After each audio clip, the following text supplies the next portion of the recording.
আজকাল আকবর তেরকা ইলো পারে রোগা রোগা জয়নাল কে বন্দি করিল জয়নাল কে বন্দি করিল এ দিদা সন্তান ও মোর বালা বাহিরে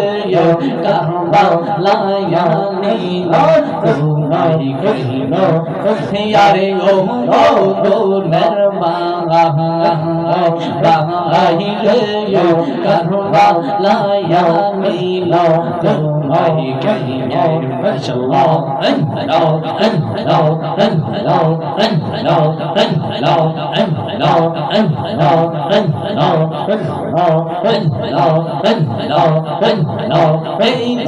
দাসী মরনে তোমার মারিল পরানে